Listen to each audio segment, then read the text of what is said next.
সরস্বতী পুজোর আগের দিনটি ছিল আমার কাছে একটি যুদ্ধের মতো। অনেক আগে থেকে ভেবে রেখেছিলাম সরস্বতী পুজোতে একটি ব্লাউজ বানাবো নিজে হাতে পরার জন্য, আর গোলাপি কালার সাদা লেস দেওয়া, মানে অনেক মনে মনে চিন্তা ভাবনা অনেক কিছু ছিল। কিন্তু যখন আমি এই ব্লাউজের কাপড়টা লেসগুলো কিনে আনি পরে সেলাতে যাই, তখন দেখি আমার কেচিটাই নষ্ট হয়ে আছে, মানে কোনোভাবে কাপড়ই কাটা যাচ্ছিল না।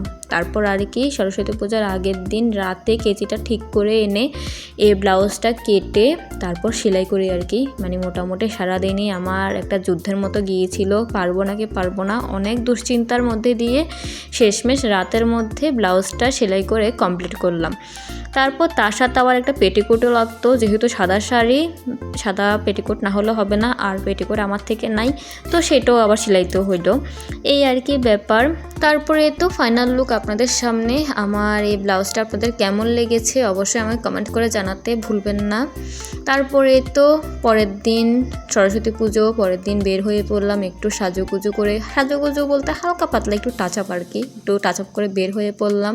আমরা গিয়েছিলাম আমাদের বড় বোনের বাসায়, সেখান থেকে অঞ্জলি টঞ্জলি দিয়ে তারপর অনেক জায়গায় ঘুরেছি, অনেকগুলো পুজো মণ্ডপ দেখলাম। তারপর আমরা অঞ্জলি দেওয়ার পর যেহেতু আমরা বাটা দেইনি তাই প্রসাদও খেতে পারিনি, অল্প একটু প্রসাদ পেয়েছিলাম আর কি, একজনে দিয়েছিল। তো আমরা একটা হোটেলে গিয়ে নাস্তা করে নিলাম, যেহেতু আমরা নিরামিষ খাই না, তো আমরা হোটেলে গিয়ে নাস্তা করে নিয়েছি। তারপরে তো আমরা আবারও নাস্তা সেরে আর কি কয়েকটা পুজো মণ্ডপ ঘুরেছিলাম আর কি, ওগুলো আর এত বেশি ভিডিও করা হয়নি। লাস্ট ভিডিও ছিল চৌমনি এসি কলেজ, যেটা আর কি ওখানে এই সরস্বতী পূজা হয়, কিন্তু ওখানে সরস্বতী পূজাটা না একদম সংক্ষিপ্ত আকারে হয়, মানে পুজোটা দিয়ে মাত্র সাথে সাথে মানে গুছিয়ে ফেলে এমন আর কি। তো যাই হোক, কলেজটাও কিন্তু অনেক দারুণ সুন্দর, পুরোটা ঘুরলে অনেকটা সুন্দর, একদম পার্কের মতো লাগে আর কি। তো আমরা একটু ঘোরাফেরা করছিলাম সবাই মিলে, একটু ভিডিও করছিলাম, তারপর একটু ছবি টবি তুলেছি এই আর কি। তারপরেই তো দিনের বেলার ঘোরাঘুরি মোটামুটি আমাদের এখানেই শেষ করে আমরা বাসায় চলে গিয়েছিলাম। বাসায় গিয়ে ফ্রেশ ট্রেশ হয়ে খাবার দাবার খেয়ে রেস্ট করে তারপর আবারও রাতে পুজো দেখতে বের হয়ে পড়েছি। আর এই তো সরস্বতী মা বিদ্যার দেবী আমাদের, তো আমরা অনেকগুলো পূজা মণ্ডপ ঘুরি সবাই মিলে। আর রাতে আমি আর শাড়িটা পরিনি, জামাটা আমার পরে, যেহেতু শীতকাল খুবই শীত পড়েছিল, তো চাদর টাদর পরে ঠাকুর দেখতে বের হয়ে পড়েছি সবার সাথে। আর সবার সাথে এভাবে ঘুরে ঘুরে ঠাকুর দেখতে কিন্তু বেশ ভালোই লাগে। আর এখানের একটা বিশেষত্ব আছে চৌমুহনীর, আমার চট্টগ্রাম আর চৌমুহনীতেই আমার মানে দুইটা জায়গায় সরস্বতী পূজা কাটিয়েছি, আর কখনো কোনো জায়গায় সরস্বতী পূজা কাটানো হয়নি। এই চৌমুহনীতে একটা জিনিস দেখেছি আর কি, যে মণ্ডপেই যাই না কেন একটা করে প্রসাদের প্যাকেট হাতে ধরিয়ে দেয়, মানে নমস্কার করার আগে প্যাকেট ধরিয়ে দেয় হাতে। এই জিনিসটা আমার খুব ভালো লাগে। গতবারের আগের বারও আমরা এই চৌমুহনীতে ছিলাম আর কি, তো তখনও এমনই হয়েছিল।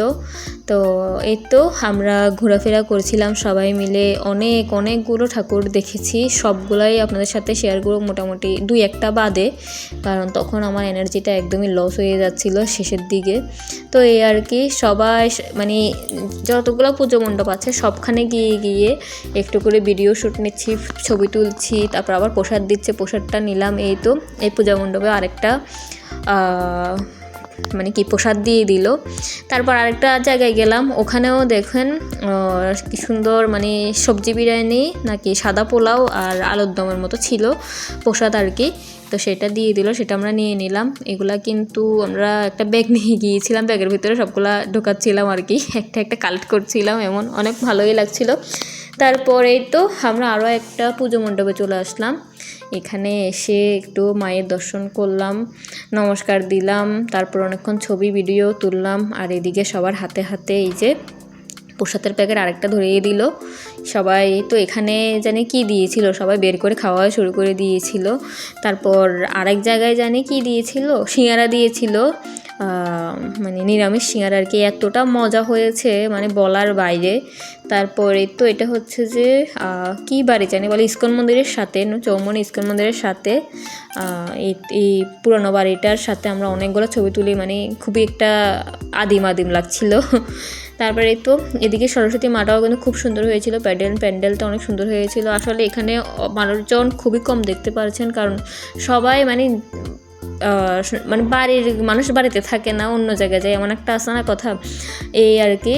তো যেই বাড়িতে পুজো হচ্ছে সেই বাড়ির মানুষ আবার অন্যদিকে পূজা দেখতে গেছে। আমরা যখন যাচ্ছিলাম তখন সবাই হেঁটে হেঁটে বা ঘুরে ঘুরে পূজা দেখার সময়, এই জন্য বাড়িগুলো একটু খালি খালি, যেহেতু এখানে বাড়ি ঘরের ভিতরেই মানে নিজস্ব বাড়িতে আর কি পুজোগুলো হয়, এই আর কি। তারপর ওখান থেকে আমরা পুজো টুজো দেখে তারপর চলে আসলাম আরেকটা জায়গায়। এখানে দেখছি আবার গণেশ মূর্তিও আছে, গণেশের পুজোও হচ্ছে, সাথে আবার সরস্বতী পুজো তো হচ্ছেই। এখানে আবার বেশ হই হই ছিল, অনেক মানুষজন ছিল।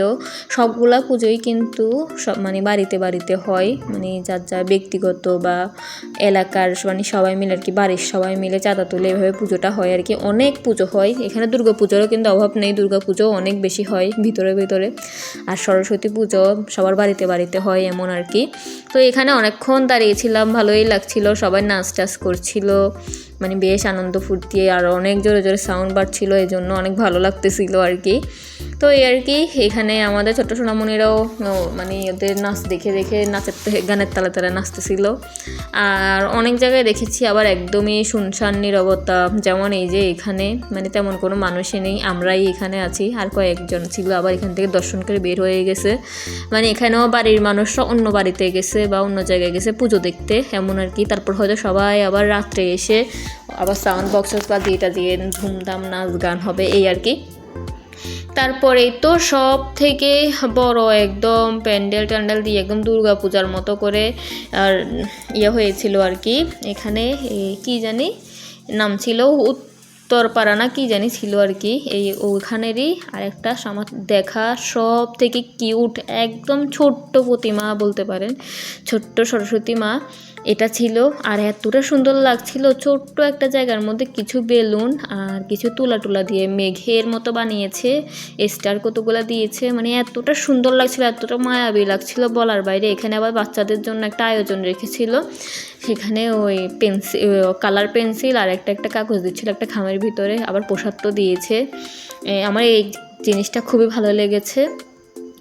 তারপর আমরা আরেকটা জায়গায় চলে যাই, এটা হচ্ছে মানুষের বিল্ডিং আর কি, বিল্ডিংয়ের নিচতলা যেটা আর কি গ্রাউন্ড ফ্লোর, ওখানে সরস্বতী পুজো, এটাও মানে বিল্ডিংয়ে যারা থাকে তাদের নিজস্ব পুজো আর কি। তো এটা তারপর এটাও কিন্তু সেম, এটাও কিন্তু একটা বিল্ডিংয়ের গ্রাউন্ড ফ্লোর, ওখানে মানে ওরা বিল্ডিংয়ে যারা আছে সবাই মিলে হয়তো এটা পুজোটা দেয়। এই যে এখানে দেখা যাচ্ছে বিল্ডিংয়ের নিচের অনেকগুলো হাবিজাবি জিনিসও ছিল। তো এই তো এখানে আবার বাচ্চারা নাচ টাচও করতেছিল, ওই নাম ডেকে আর কি, কয়েকটা মেয়েরও নাচ করার কথা ছিল, কিন্তু ওদের গানটা নাকি খুঁজে পাচ্ছে না, পরে আবার ওইটা আমরা ভিডিও করতে পারিনি, আর আমাদের তো ধৈর্য নাই এক জায়গায় দাঁড়ায় থাকার, তো আমরা চলে আসছি। তারপরেই তো আমরা চলে আসলাম লোকনাথ মন্দিরের সরস্বতী পুজো দেখতে। এটা হচ্ছে লোকনাথ মন্দির, যেহেতু এখন অনেক রাত হয়ে গিয়েছে এই জন্য লোকনাথ মন্দিরটা অফ করে দিয়েছে। আর এদিকে সেদিন আবার এই বাড়ির কারো একজনের আর কি বিয়ে ছিল, ওই যে ওইদিকে লাইটিংয়ে ধুমধাম হচ্ছে, আর আমরা একটু এদিকে দেখে একটু ছবি তুলে চলে এসেছি। তারপরেই তো আমাদের এত প্রসাদ হয়েছিল বলার বাইরে, আমরা যেহেতু বেশ 7-8 জন ছিলাম, তো 7-8টা প্যাকেট করে হলো কতগুলো, আমরা তার কয়েকটা প্যাকেট খেয়েও ফেলেছি। তারপরে এই আর কি আমাদের প্রসাদের অবস্থা।